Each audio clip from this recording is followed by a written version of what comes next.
Танд энэ өдрийн мэнд хүргэе. Gen Expert төхөөрөмжийн алсын зан хяналтын C360 програмын интерактив хичээлийн 2 дугаар хэсгийг хүргье.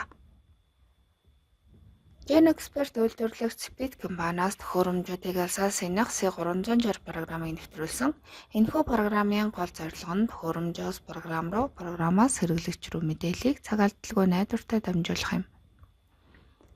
C360 програмыг суйрлуулснаар төхөөрөмжөнд системийн удирдлага болон алдааг шийдвэрлэхэд дэмжлэг үзүүлнэ. Энэ нь суйрлуулсан шинжилгээний програмын мэдээллийг систем рүү шууд хүлээн авна. Асуудлыг богино хугацаанд шийдвэрлэхийн тулд файлыг хэлбэрээр хайх боломж, системийн бүртгэл тохиргоог алсаас хянах. Системийн хяналт болон мэдээллийн хувьд жишээ нь Монгол улсад ашиглаж буй Gen Expert төхөөрөмжүүдийн мэдээллийг цаг тухайн үед нь хөндлөнгөөс харах, төхөөрөмжийн ашиглалтыг нэмэгдүүлэх, гүйцэтгэлийг хянах боломжтой. Хяналт болон тайлан мэдээгээр өвчлөлийн эпидемиологийн чиг хандлага, урьдчилан сэргийлэх хянах, онцлогын нөөцийн мэдээлэл, нэгжүүдийн шинжилгээний мэдээллийг цаг тухайн үед нь авах, эрсдэл бүлгийн хүн ам, газар зүйн бүс нутгийн тодорхойлж хянах боломжтой. Газрын зургийг харагдсан сонгосон лабораторийг газар зүйн байршлаар харуулах боломжтой.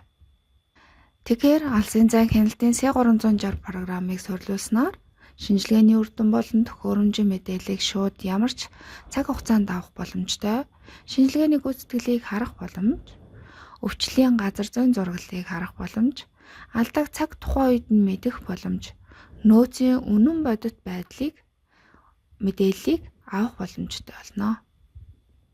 Анхаарал хандуулсанд танд баярлалаа.